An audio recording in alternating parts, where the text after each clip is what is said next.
So good evening, everyone, and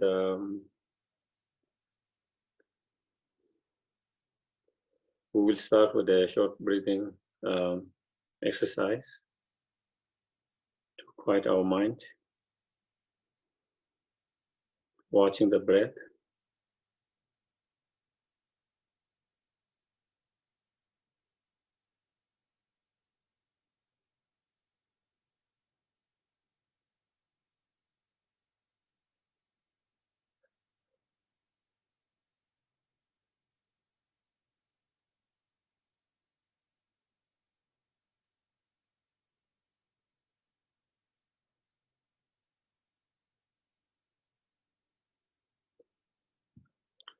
Then we can generate a motivation, thinking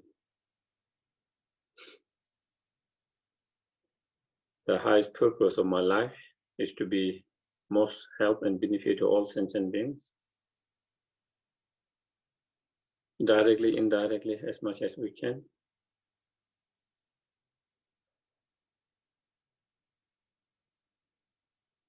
And even the best way to help and benefit other sentient beings is to be able to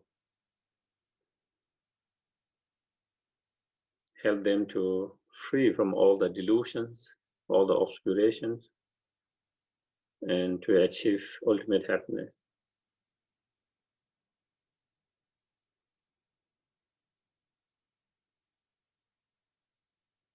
And to be able to do that with our own direct experience, we ourselves need to achieve fully enlightenment as soon as possible.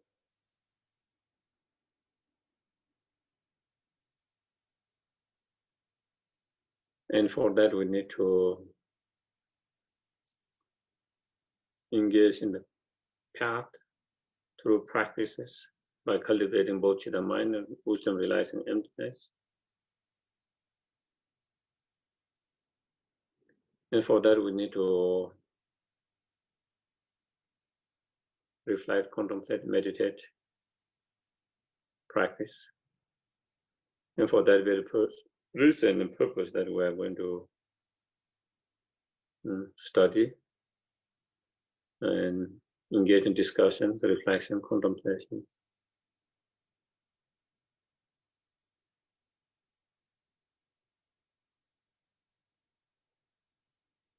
Okay, then we can do the prayer, maybe refuge in both Chitta.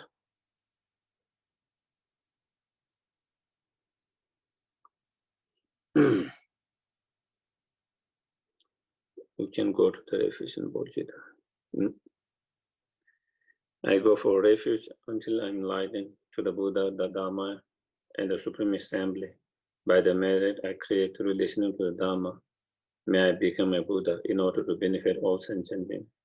Sangye Jodan Zoge Zonam La Changju Pado Daneja Dagi Shege Be Sonam Gi Dola Tenje Sangye Doba Sangye Jodan Zoge Zonam Changju Pado Dagi Shege Be Sonam Dola Tenje Sangye Doba.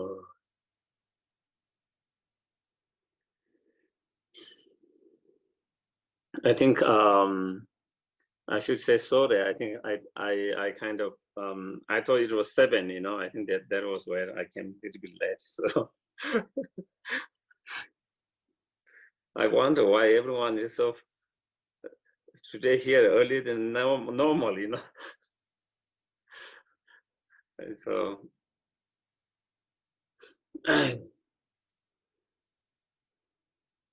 so we were on the in terms of the middle Lam-Rim. We were on the 6 perfections, and within that we were on the wisdom perfections.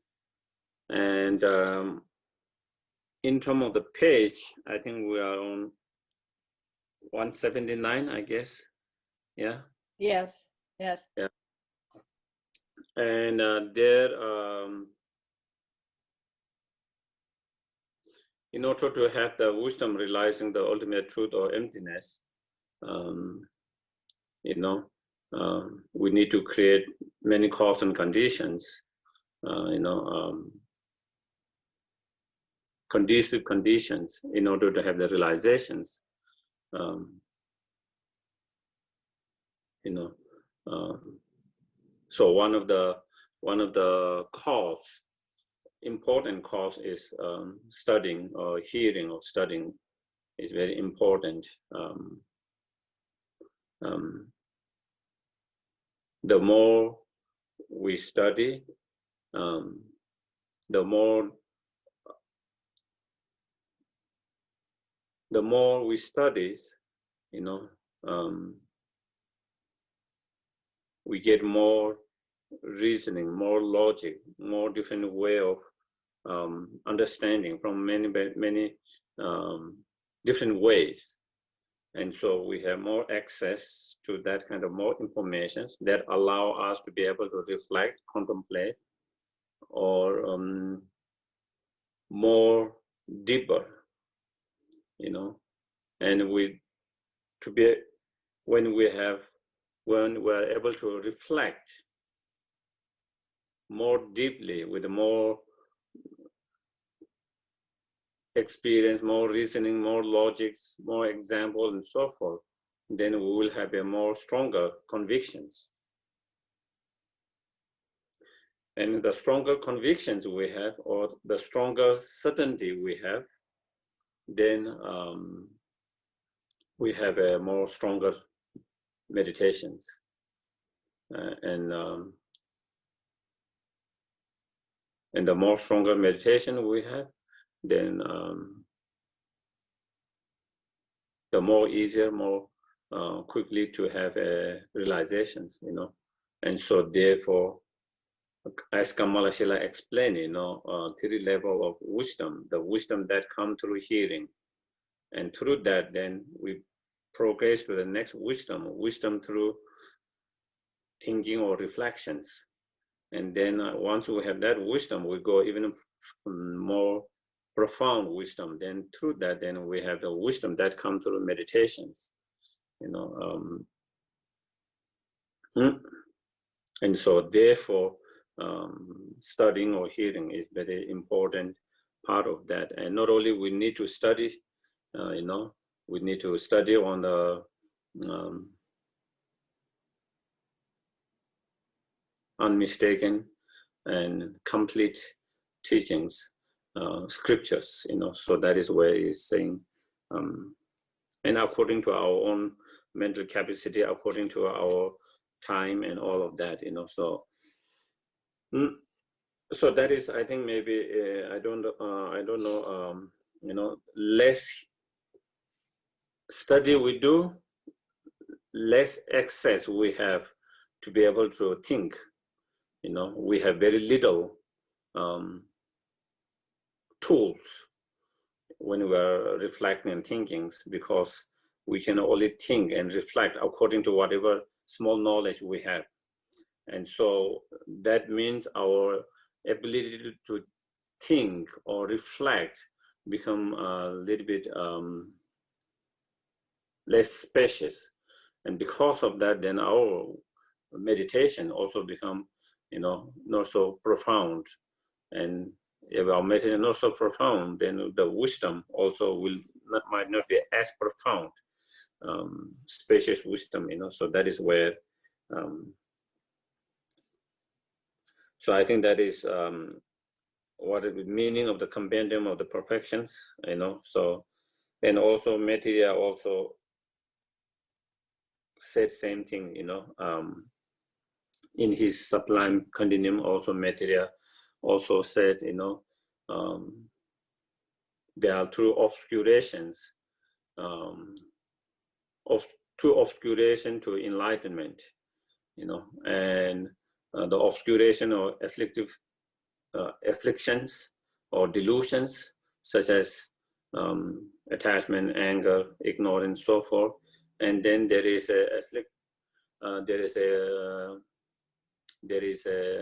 other obscurations. That is what we call the obscuration of knowledge. Here, I think it is translated as obscurations of omniscient. That is the subtle obscurations. That is the imprint left by the delusions or the afflictive emotions. And in order to overcome those two obscurations, then we need the wisdom realizing the emptiness. Without the wisdom realizing emptiness, there's no way we can overcome either of those obscurations. And therefore, cultivating the wisdom realizing the emptiness is the key. And in order to have that wisdom realizing the emptiness, then again here Maitreya also say, hearing or the studying is the supreme. That is the very first important step that we have to take. But of course, studying itself is not enough. After you hear it, you study it, then you have to really reflect on that. And that itself is not enough. Then one through reflection, when you come to certain certainty, understanding, then you try to meditate by repeating that again and again until that feeling or realizations become spontaneous. And that comes through meditation, familiarity or meditations, and so that, and then also Shantideva's in compendium of the training, he also said same thing, that we need to engage in the meditative equipoise and deep meditation on emptiness, by remaining in a forest or hermitage. And before that, then we need to study before you actually engage in the meditations. So the object of your meditation very well enough, and also, of course, patience, and we know that patience is very important in every aspect of our life. And definitely when we are trying to practice, patience is so important, and which we have talked about before, because sometimes practice is not going to be easy, and so if we don't have patience, if we become impatient, we can easily give up, and okay, and so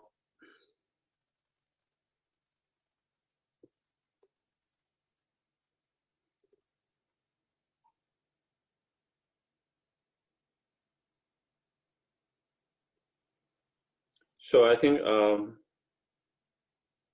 then I think Lama Tsongkhapa actually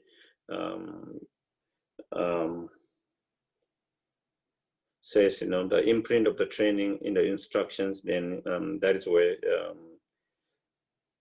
he says, first we need to study the Dharma, and once we have studied, we try to not to forget it. If you forget it, when you try to meditate, if you forget it, then of course, again, it doesn't serve the reasons. The reason we study is so we have the knowledge, and then we use that knowledge in our meditations. And so therefore, so first we try to study as much as possible. And then once you have studied, hear it, then you try to think, reflect it again and again. And once, and then once you have, so you reflect, investigate, or think, and then through that, then we do the meditations that lead to meditations,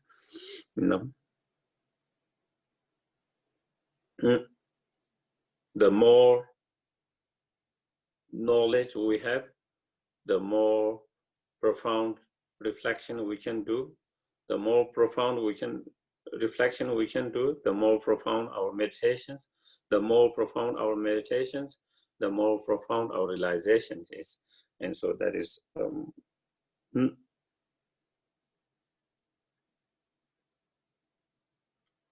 and why here again studying is so important, through study and using your own reasoning, Lama Tsongkhapa saying,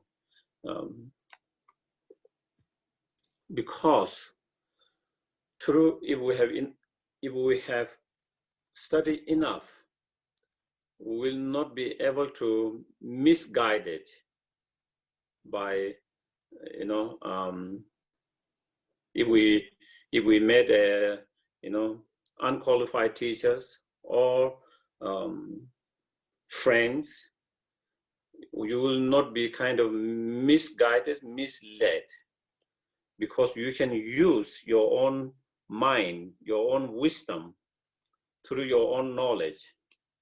You have enough knowledge to be able to use your own wisdom to see when someone, whether it's a teacher or whether it's your friend, anyone who says something, then you can use, oh, that doesn't sound according to the Dharma.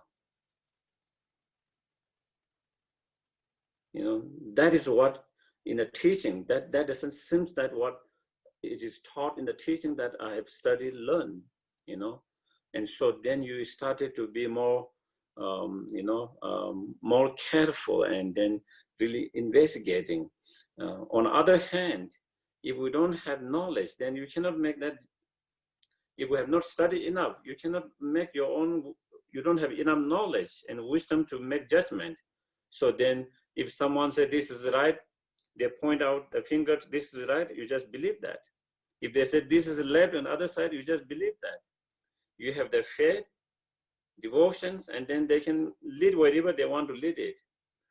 And you cannot make your own, we are unable to use our own wisdom and knowledge, because we don't have the knowledge to make that distinguishing. What is right, what is not right? What is Dharma, what is not Dharma? So then you just believe, and then you can easily be if we don't meet the right qualified teachers or friends, we can be easily kind of misguided, misled. And so therefore, again, that is why studying is very, to have a strong studies and knowledge is important. And again, that not only on Dharma, you can see even in our ordinary world, people who have more knowledge about the whole everything, about climate, about environment, about politics, they will not be misguided by some kind of those conspiracy theories, On the other hand, if you don't have those study and knowledge, you see one news, fake news or some news, and you can just believe that. And you cannot, and because you don't have access to other informations to decide what is wrong, what is correct, what is incorrect, which is right, which to be able to make your own judgment, you need to have different source of information, and then finally you see, oh, you can make your own according to, on the basis of everything that is presented. Same in the Dharma, so that is why studying is so important, so that we don't get easily misguided, misled.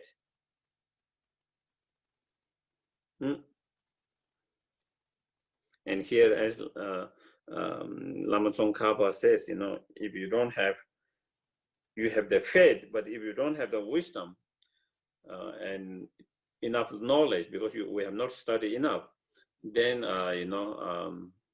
we can easily be misguided and misled.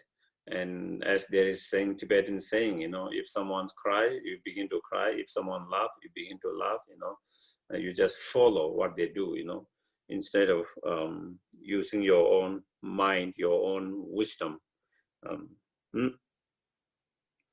And then how to bring the practice of all other 5 perfection within the practice of perfection of wisdom. And again, it is same as earlier. While you practice the wisdom yourself, you encourage, you inspire, you lead others to practice the wisdom. That's the generosity of the wisdom. And while you practice the wisdom, you try to refrain and restrain from selfish attitude or from harming others, by engaging in virtuous actions and reflection non-virtuous actions, so forth. And that is the wisdom of the, moral discipline. And when you are trying to practice the wisdom, again, or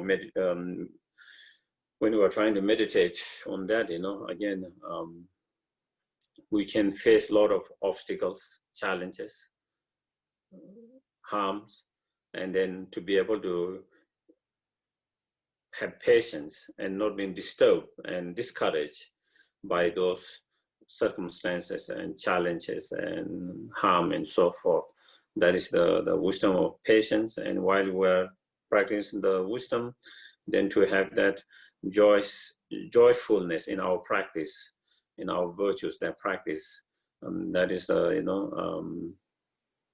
joyous effort of wisdom. And while we're trying to meditate on wisdom, without any much distractions or mental thinking, to be able to meditate on wisdom with a much more attentive, more focused, single point, and that the wisdom of concentration. So that through that, again, while we are meditating on wisdom or practicing wisdom, we can bring all other 5 perfection within that practice. And so that is.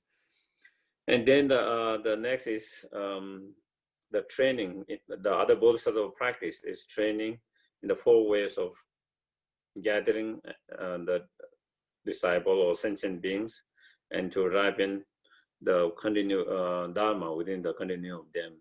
So generally, sometime you see in some of the way it is kind of mentioned is the 6 perfections to ripening your mind, and these 4 practice to ripening others' mind. So that normally that is sometimes it is also presented in that way. The 6 perfections are tools to develop our own mind and ripening our own mental continuum, and to grow up ourselves, to develop ourselves. And then those other 4 means for the Bodhisattvas are a means to help benefit ripening their mind stream towards the Dharma.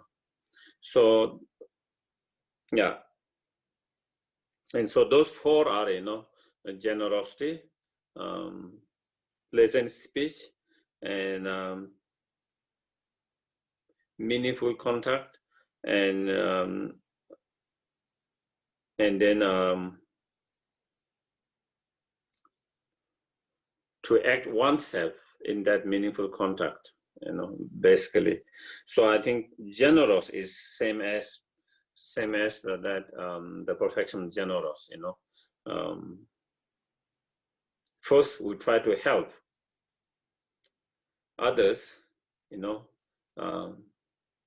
through the help of material wealth. When they need any material support, wealth, we try to help them, and to make them physically comfort, to help them to have more physical comfort, and once we have been able to help them in that way, then we want to help them spiritually, So it is a way to help from more kind of temporary help to more ultimate help, temporarily helping them whatever their immediate physical needs, material needs are, and then after that, then we try to help them a little bit further to lead towards helping them spiritually. And the way to do is, first, again, we start with a pleasant speech. Then we try to,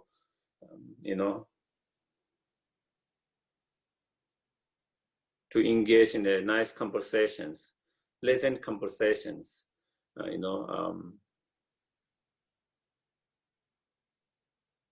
so that they started to feel more trust, more confidence, and they started to feel more open and willing to listen, willing to engage in discussions. So their mind started to become more open instead of being kind of blocked, you know. So the generosity and pleasant speech is a tool to make them more comfortable, more open, more spacious, more relaxed, more trust, and so that the mind will be open to listen, you know. So it is a skillful means. It's a skillful means, you know. It's like for sometimes you see certain animals, you know, they are fearful of you from far distant, and then you started to feed them, you know. They don't want to come too near to you. So you throw a little bit far away, they eat it, and then you throw that little bit closer and closer and closer, and then they come to your hand. If you want to kind of bring them, you know. And in a way, it's a similar way to help them spiritually, you know, through the generosity and pleasant speech. And gradually, at the very beginning, we don't start talking about the Dharma immediately, you know. We started talking about general things, you know, where it makes them more comfortable. And then after you can, then of course, if we feel, you know, it will be helpful to them, if you feel it will be helpful to them, if you feel they are ready for that, then of course, it's not trying to kind of force them, okay? That shouldn't be always the case. Not trying to force them. We shouldn't try to force someone. Neither we are trying to act like a kind of missionary, you know, trying to convert them. That is not the case, okay? Buddha never encouraged that. Buddha absolutely discouraged that. Actually, as we have gone through it at the Lam-Rim at the very beginning, he said we shouldn't give any teachings unless it is requested normally. But they are exceptional when you feel someone is ready, and if you even they don't ask, they are ripening, and it will be helpful. Then in those cases, then definitely that's so. Also, then we also know that part, and then we started to talk about, you know, general, you know, Dharma, you know, where in a very skillful means, in a very general, practical way, and meaningful, where they don't get so, you know,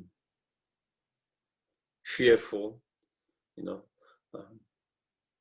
And once we started the conversation, then slowly, then you try to inspire, you try to encourage them to practice the Dharma, you know. That is the third one, you know. Minimal contact means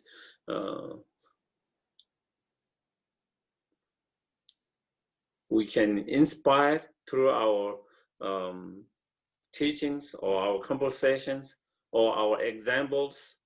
We can inspire them, we can encourage them, we can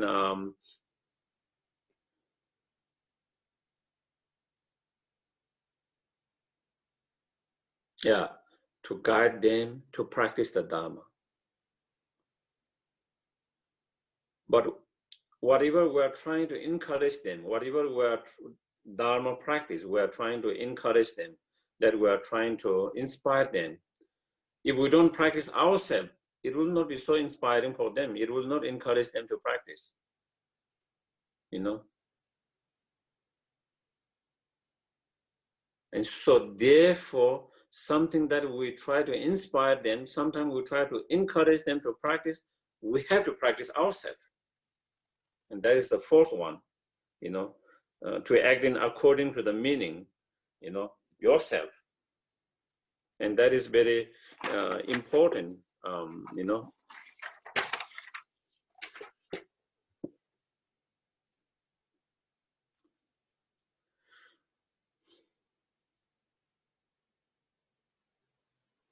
Otherwise,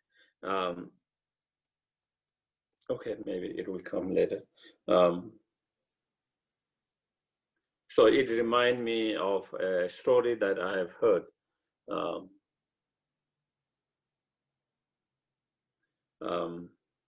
Once, there is a story of once there was a man who had a son who was in India addicted to kind of sugar, and the father couldn't kind of stop the father was unable to stop him from eating the sugars, and he was losing his teeth and all of that, and it was during the time of Mahatma Gandhi, and so he went to see Mahatma Gandhi because he thought he is very enlightened beings, very wise, and he will have some wisdom to help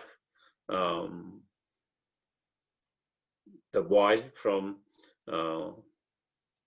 overeating the sugars. And so then he went for his advice, wisdom, and Mahatma Gandhi told the father and the son,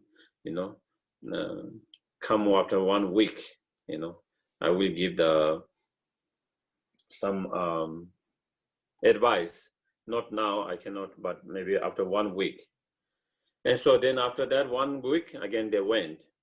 And then of course, Mahatma Gandhi gave some general advice, talking about the disadvantage of the sugars and how it is destroying his tooth and a few other things like that. And the father was kind of wondering, if he was going to give those advice and those wisdom, he could have easily given 1 week before when he was there. And he was wondering why he asked them to come after 1 week. And later when he asked him, Mahatma Gandhi says, when they came, he was eating himself sugar. So he cannot give that advice to him, something that he was not practicing himself. And so therefore, at least for 1 week, he has stopped eating, and practice himself. Now he feels comfortable to say not to eat it when he is practicing himself. And so in terms of the person who is saying, they don't feel hypocrite, and struggle in their mind.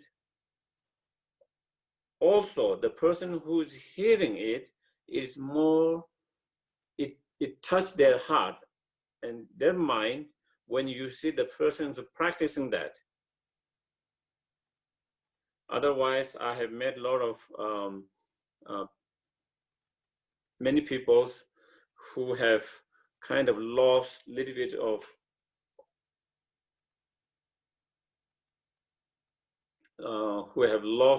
of faith into the Dharma, and they say, in the teachings, all the teachers, all Lamas says, we have to be more content, not to have too much attachment, too many things and all of that, less desire on that. But then they say, some of the teachers, they drive some of the most expensive cars. They have some of the most expensive, they live in some of the most expensive neighborhood, the most expensive house. And so then that is what happens, so then it doesn't really, but if the teachers who give that knowledge, that wisdom, if they are practicing themselves, and when they said that, then it really sinks. It really sinks. into the disciple, the students, or whoever's hearing, then they really feel it. Otherwise, it feel Hippocratic, which some people say to us, like we Buddhists, because we talk about compassion all the time, and sometimes we get angry and then they think, oh, you are Hippocratic, you say so much, you always talk about compassion, all sentient beings all the time, but you have so much anger towards certain peoples, certain groups, whether it is due to political view, due to whatever, and so then then when we talk about compassion, it put them even further away, we scared even put them far away. On the other hand, if we are more open and compassion, that is what we really practice. We actually act according to that, and when we give some kind of that share or give that kind of knowledge, wisdom, then they begin to feel it, and they are more willing to listen it. They are more willing to try it. They are more willing to practice it, and so that is, I think, that is the key here. So that is where we're saying, it would be the same, as a doctor. If you are smoking yourself, if you give advice to your patient not to smoke, I don't know how effective that would be for that patient, and if the patient see you smoking, or different things like that, So that is the so that is why it is important, in order to be more benefit and more help to other sentient beings, and yeah. So I think that is.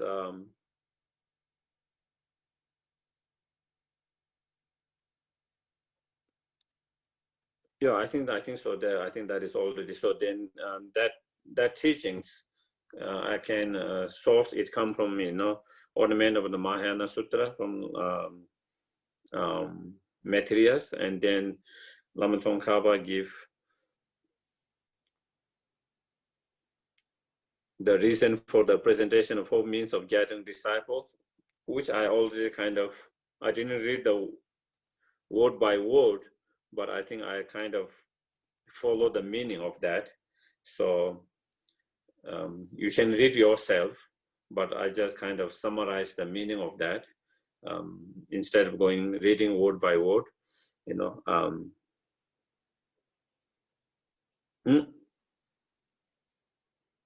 So, and then the need to rely on 4 ways of gathering disciples. And so again, Buddha taught, those teachings and those tools in order to help and benefit the sentient being, to work for the welfare of sentient beings on different level, starting on more physical comfort, and then towards more virtues, and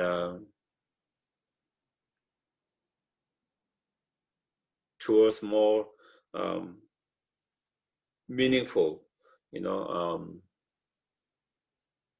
to help them to overcome cause of their own suffering, the delusions, and to help them to cultivate the loving kindness, compassion, and wisdom, and so forth, so that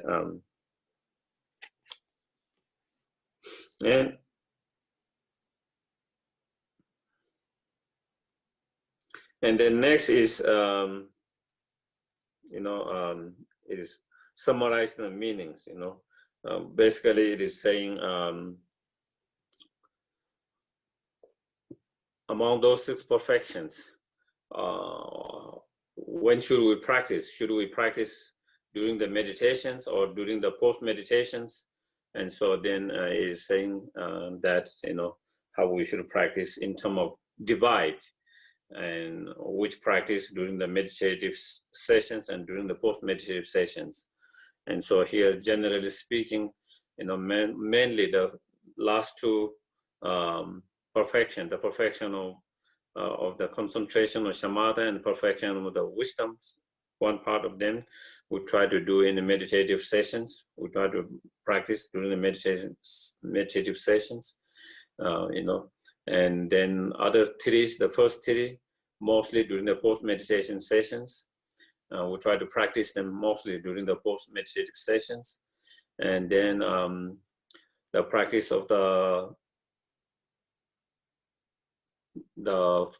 fourth, the joyous effort, can be applied during both post-meditation and during the meditations.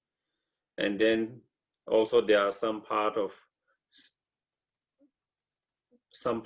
the one part of the patience of gathering the virtues, that can be also meditated during the meditative sessions. Whereas the other two patience, the patience of the patience of harm by others and the patience of suffering, that we practice mostly during the post-meditative sessions. And then even in terms of shamatha or meditative concentrations and wisdom, they say also there are some during the also post-med. For example, the meditation on emptiness, like a illusory, or that we can again meditate during post-meditations, like seeing during the post-meditation whatever appear to our mind, whatever we see in our eye consciousness, whatever we hear, whatever object, smell, taste, touch, we always just try to remind they all are like a dream state, they're all like illusions. So during the post-meditation, whatever we experience with our mind, so we try to train our mind to see them like an illusion, and so that is what post-meditations, and of course also concentrations, also in a way we can bring during the post-meditations, we can try to bring mindfulness all the time, not only during the meditations, but during the post-meditations as well. When you are eating, being very mindful of that, being very focused, attentive, and mindful of that.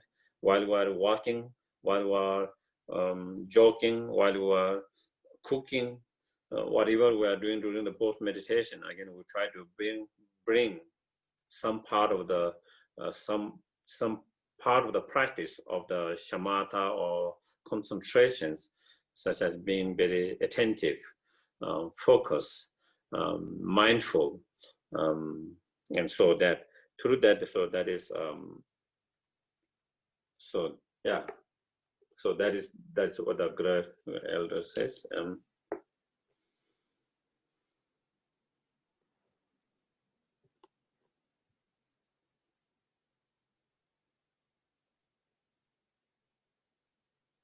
So that we try to apply, we try to practice the 6 perfections all the time, some during the meditative sessions and some others during the post-meditations, the meditative sessions, back and forth, So through that, that's how we train our mind. That is how we familiarize our mind. And when we practice all the time, then we will have a better result quickly. A lot of time, we try to meditate, we try to practice during the meditative sessions when we are on cushions. Once we are out of cushions, when we are in normal world, then we are totally someone else again. At the meditation, we think of all sentient beings, we try to have a compassion to all of them. Once you are out of meditations, once you go outside the door, you started to fight.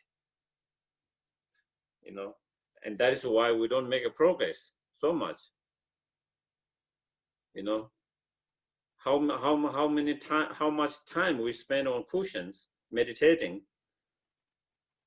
half hour, 1 hour if we spend, and then during that time we feel compassion for everyone's, we feel almost like nothing truly exists. And then once you are done your meditations, then you feel like, oh, you have no more responsibility of that. The compassion is only on the cushions. Once you are out of that, then you see someone, you meet someone, and then you already started to have the, bad feelings, and judgmentals and judgmental thoughts, and all of that. And so that is why our practice meditations is not having a strong impact or strong transformation in our heart. And so therefore we have to, because we spend most of the time during the post meditations, because on the cushion meditations we struggle to find a time, and very little time we find. Most of the time we spend during the post meditation, and so that is important to bring the practice during those time post meditations. And if we bring that practice during the post meditations, then when you actually meditate, your meditation will have much more better, stronger impact. Your post meditation practice help your meditations. Your meditation help your post meditation, and back and forth. And so through that, it helps each others, and then thereby, and so that is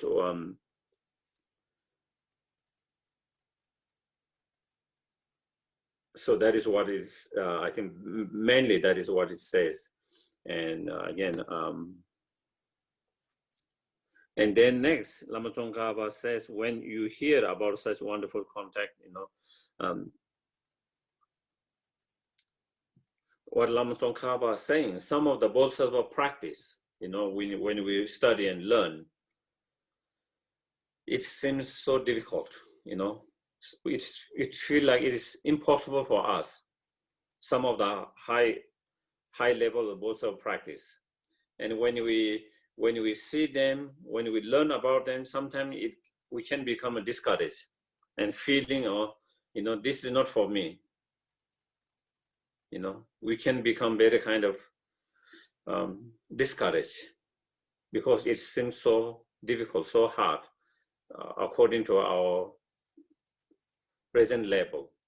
And so again, when that happened, again, Lama Tsongkhapa is saying, remember, if those bodhisattvas now who are able to do those highly advanced practice so easily, it wasn't easy for them at the very beginning. They just felt same way that we felt. They also felt same way we felt. They also felt same way that it was not for them. It's too difficult for them, but then they didn't give up. And even it is difficult, they try to practice, small by small, little by little. And through that practice, small by small, little by little, and with that, it comes familiarity, acquaintance. And with that kind of, as you practice, even it's small and little, as you do over and over the months, years, then it started with that familiarity, custom, acquaintance, then it become more like a, easy, because of that familiarity. And then you reach a point where you felt impossible at the very beginning, now seems so easy. And so therefore, if we give up because it's too difficult, then you will never become familiar with that. And therefore you can never be able to practice those in the future as well.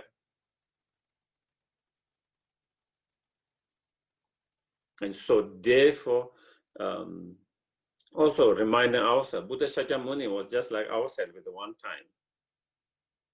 And again, he wasn't like very special beings than ourselves. At the very beginning, he was just like ourselves, same. And again, with same emotions, same delusions, same feelings.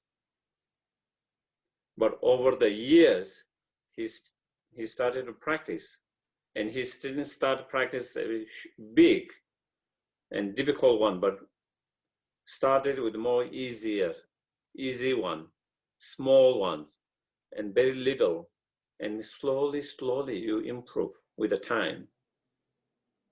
And then slowly, even the difficult started to feel not so difficult. And slowly, not even small difficulty, you feel so easy. And you started to feel, how come people complain about meditations? It is so easy, you know. At the very beginning, we feel, oh, meditation not for me, I cannot, it's too difficult. And then after you have done over the years, then you feel, oh, why are people complaining about meditation? It's so easy. But we didn't feel that at the very beginning when we started. But we forget that part. Sometimes we forget how not so easy it was at the very beginning, even to focus on our breath without distraction, even for few rounds of inhaling and exhaling. But with the practice, training, familiarity, everything can become easy with the time. And so therefore, and then slowly, it required less and less effort. And then when there is less effort, then of course, it is less tiring. Less tiring, you enjoy more, and then your practice, meditations, it doesn't become like a burden.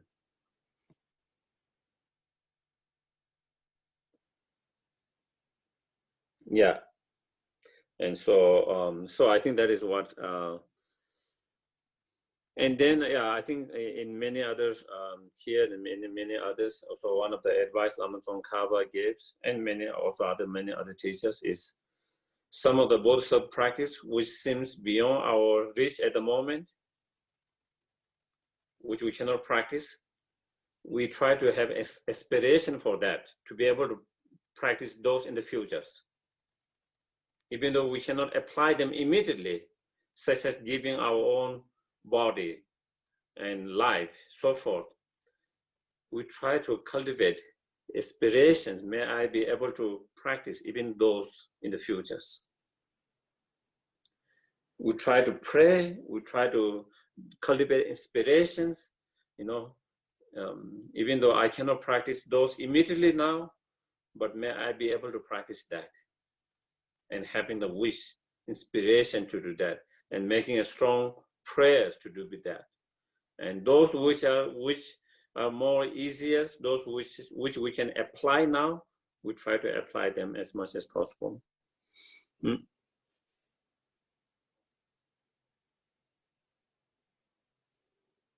And so again, it is the same that is saying,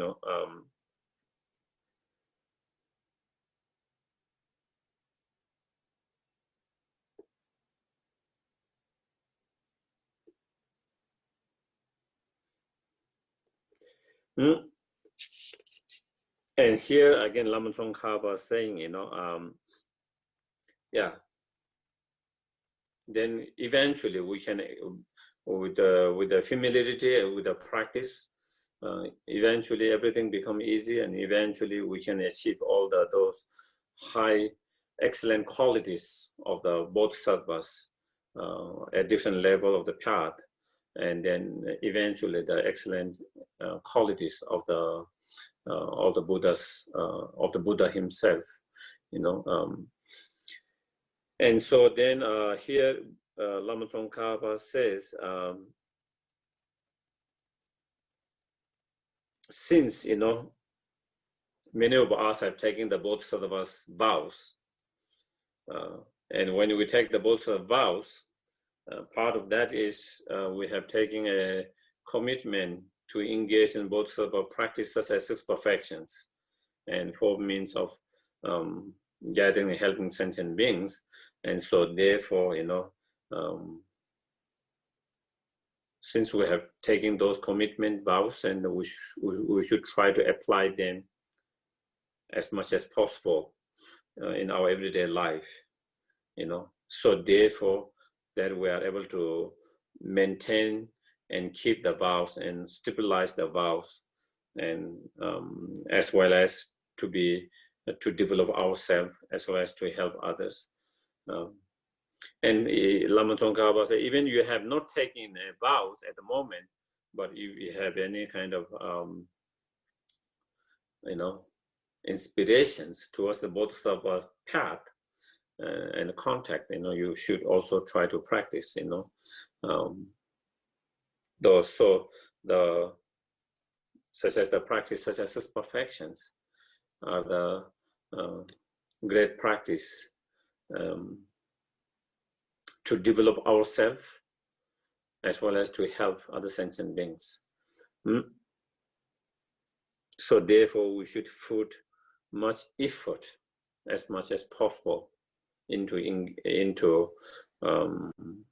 applying those practices in our everyday life, And so that concludes the 6 perfections. And then next one, Lama Tsongkhapa goes more detail on the last 2 perfections. And especially when it comes to wisdom, again, it is a little bit, it can be a little bit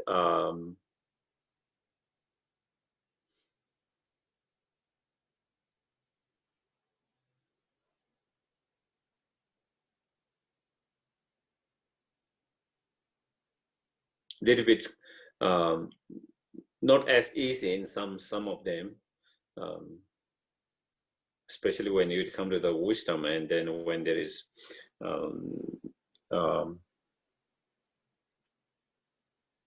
negating different negations or different misconceptions about emptiness,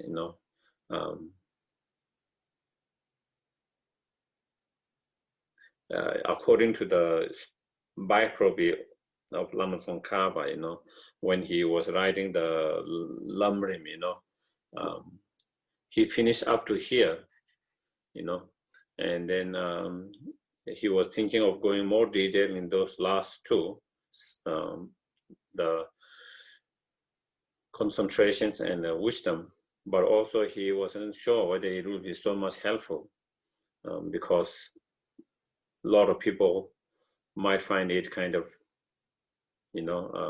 too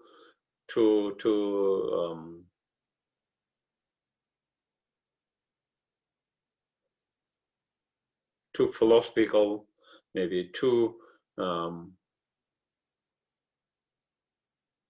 theoretical, academic, whatever, so he wasn't so sure, and then whether he should write, and then he asked Menju Shiri, and the advice Menju Shiri gave, he should go ahead and write it. He said, even though it might not be as beneficial for so many beings, but it will be very beneficial for some people who are much more interested in studying more deeply, people who want to study more depthly, for those it will be very beneficial. But those who doesn't want to study very depthly, then it can be a little bit challenging in some, because So before I go to the next chapters, does anyone have any questions? Yes, I have a question.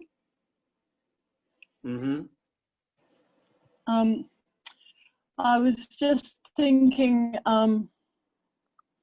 a Buddha sees with wisdom, and when they see another human being, then they see that human being as a pure being. And I was wondering if that can transform that human being in that moment, or does that human being's karma interact in some way with that process, if that makes any sense? I hope so. If the Buddha's pure mind can see our purity, and if the Buddha can transform us, just by that, we all would have been transformed by now. Okay. All right. Thank you. Yeah. I think with the Buddha's pure wisdom mind, definitely the Buddha sees all our Buddha natures in each of us, the purity of each of sentient beings, Buddha nature. And through by seeing that the Buddha nature, their potentials, all the incredible potentials, and by seeing what karma they have, what predisposition they have, and then what will be the best way to guide and lead them in their path. And so then according to that, then Buddha can manifest in whatever different energy, different forms, in order to help and guide that sentient beings to show them the path, and then the sentient beings have to follow the path to achieve that. And so that is what Buddha can see, because Buddha can see what's the best for that sentient beings in terms of guiding that them towards their path. That is what they can do. And so that is what Buddha tried to do. And as in one of the, well, I think there are quite a few different, quotations from the different sutras, one quotation from the sutra is Buddha said, I can only show you the path to liberations, but whether you are going to achieve liberation or not, it depends on you, whether you follow the path or not, So Buddha can show you the path, but it is up to us. Once we have learned the path, once we have studied the path, whether we follow it or not, according to that, then whether we are able to free ourselves from samsara or not, ourselves or others, it depends on us. In another quotation, Buddha says, I cannot take your suffering like that when someone's pricked by a needle, someone can take it away, the needles, the suffering, it cannot be taken away like that. Neither I can wash all the delusions, all the negative karma and all delusions as we can wash our dirts by taking bath. Neither I can pass my realizations to your heart, to your mind, just as we can pass one stone, one glass to another. You can pass my glass to you, and that. So I cannot transform and give my realization to that. And how I can help is by showing the path, by showing the way to get out of samsara, by showing the path, how to overcome the delusions and karma, and how to achieve the fully enlightenment. And that is what I can help and benefit. And so, yeah, and so I think that those are the very foundations of the Buddha's teachings.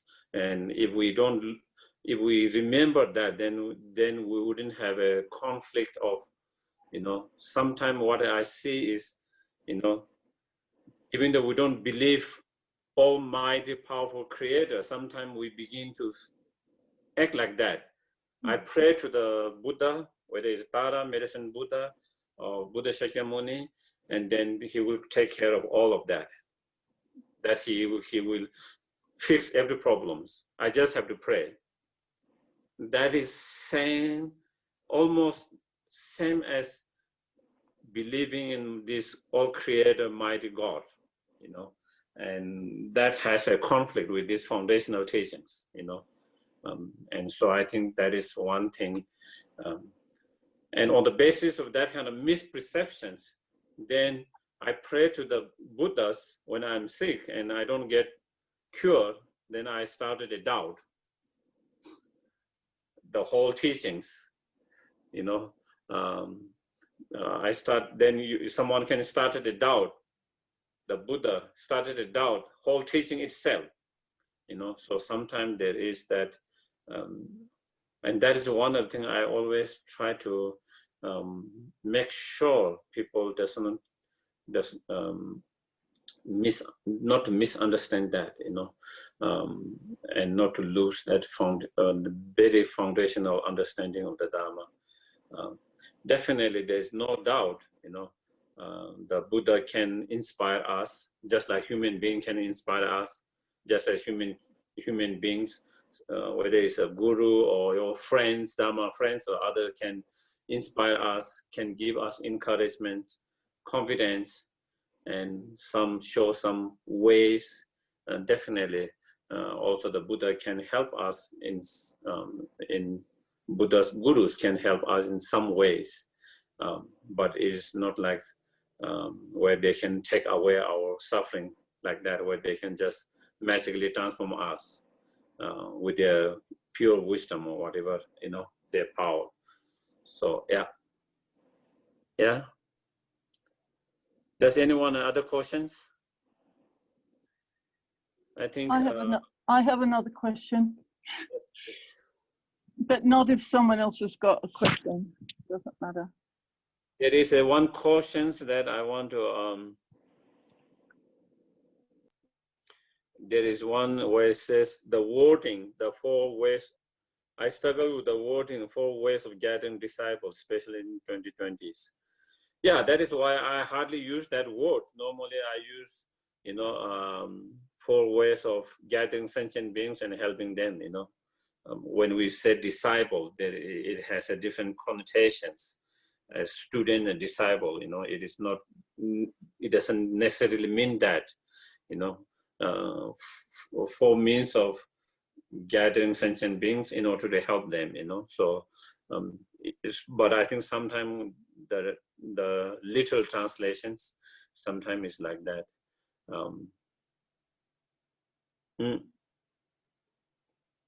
So I think, and then there is one caution, praying to Guru to help and guide similar to Creator, praying to God concept. Yeah, I think that is why I'm just trying to remind everyone. Sometimes we have that kind of,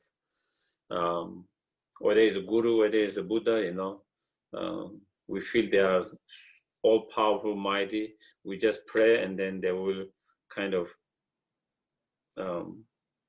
clear whatever our problem is, and that we have that strong concept and strong belief, then it almost come to that Creator God, almost like that, Definitely, there's no doubt when we kind of, there's no doubt the Buddhas and Bodhisattvas have much more power than ourselves. They are not ordinary beings. They are enlightened beings, much more enlightened and much more power, and definitely, and then when we do the practice, of course, we have if we do the practice, the prayers with a bodhicitta mind, with the bodhicitta motivations, and with all others, such as practice of 7 limb and all other conditions. So then, there is our good intention, motivation, bodhicitta mind, the practice itself, with a faith. The faith also come to some certain point, and then the karma, and then there is the Buddhas, and through that practice we make the connection. Through that, then we can receive certain help and benefit, but not in the same concept that they can fix everything just like that. One of the I don't remember again which, I think it might have been one of the Maitreyas. I think it might have been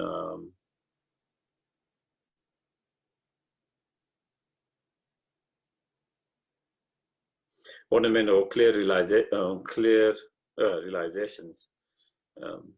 There is saying, even though there is a raining all the time, if you don't put the plant in the right place, then you will not receive the benefit of that rain. And same way, so it is when it rains, and the plant to get the rain, the water, and for it to grow, it needs many conditions. It's not just one way around, many cause and condition from all sides. And that is how it seems. Sometimes we feel like I just have the faith and prayer, and that is all I need. And then the Buddha will kind of fix that, all the problem. So then I think if we have that concept, sometime it can go against the very fundamental foundations concept of the Buddha or Buddhist teachings. Yeah. Yes, Amanda, so you can, yeah. So I can understand how prayer can, how our prayers could transform our own experience, but we're encouraged to pray for others in Buddhism. So how can our prayers transform the experience of others? Isn't that the purpose of when we do the long life prayer, etc.? Yeah. I think definitely,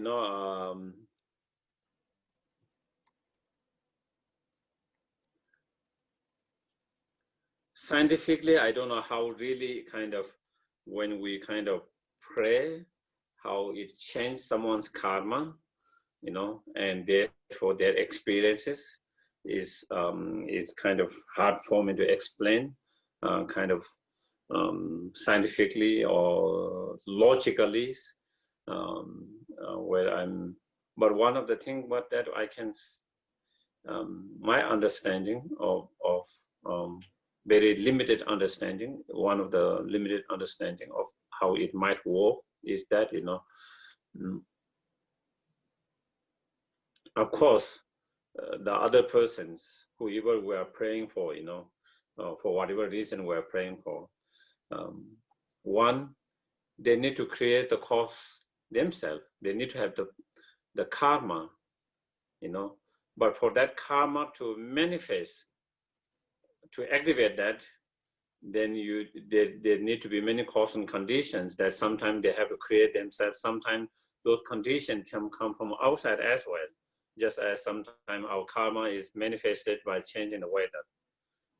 I have the karma, let's say I have the karma, my physical karma to get sick, and then the weather changes, and then that activates my karma to get sick, then I get sick. So therefore I already have the conditions inside myself, the karmic conditions there, and then the external cause and condition can play a factor to activate that.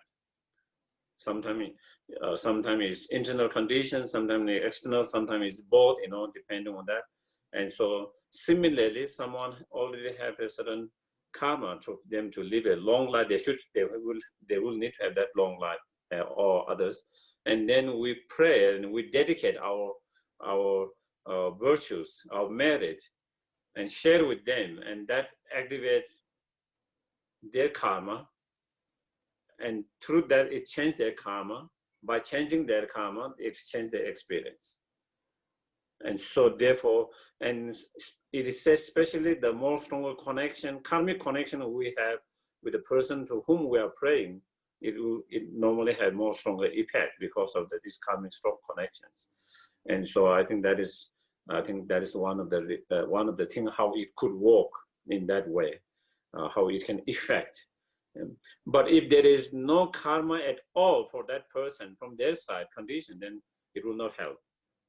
But also it is impossible, they don't have that karma. When we talk about so many endless lifetime, we have all sort of karma, good and bad, all kinds of things. So it is almost impossible for them to not to have that karmic potential of anything. So I think that is how it can affect in that way.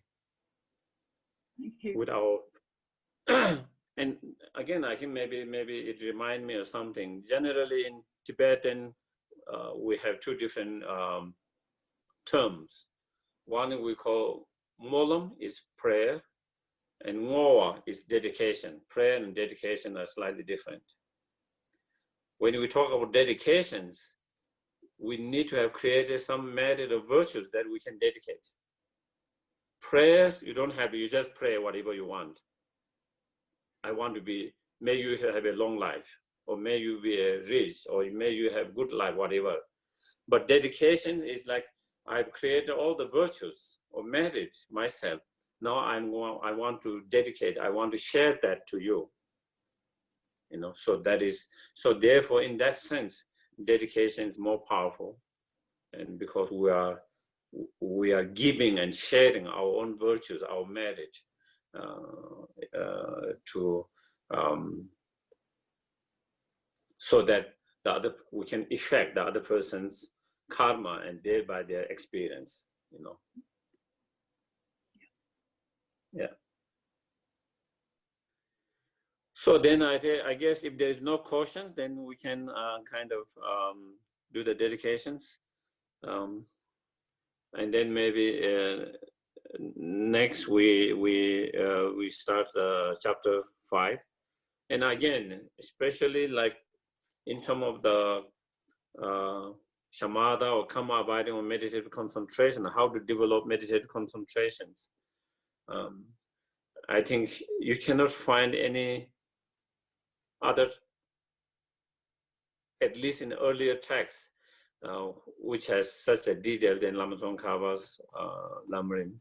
You can't find in even in any of the one particular Indian master's writing, because Lama Tsongkhapa has taken from many different masters of Indian master where they talk about how to meditate. So in some of them, they have detail on one point, but they don't have detail on other point.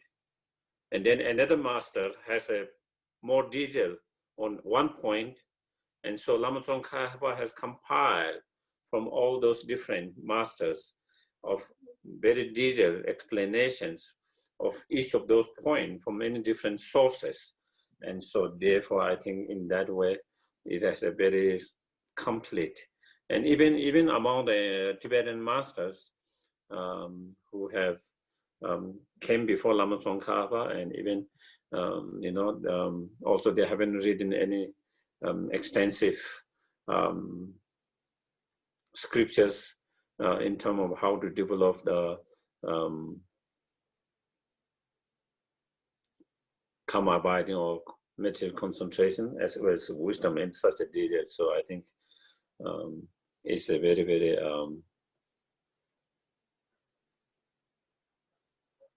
very beneficial resource for those who really want to develop shamatha or meditative concentration, karma abiding. If someone is really interested, then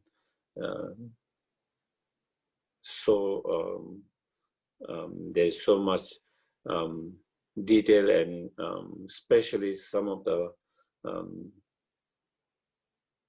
important points where a lot of even masters before Lama Tsongkhapa, where they have confused certain meditative stage to be a real karma abiding when they have not really achieved karma abiding, because sometimes there are very small subtleties of differences, you know, and sometimes people again get confused. They think they have reached point, that meditative point, when they have not, because the experience is so similar, you know, and only with very, very small subtlety you can recognize how they are different. And so those Lama Tsongkhapa explain clearly on those points. So, okay, so we can do the dedications, yeah.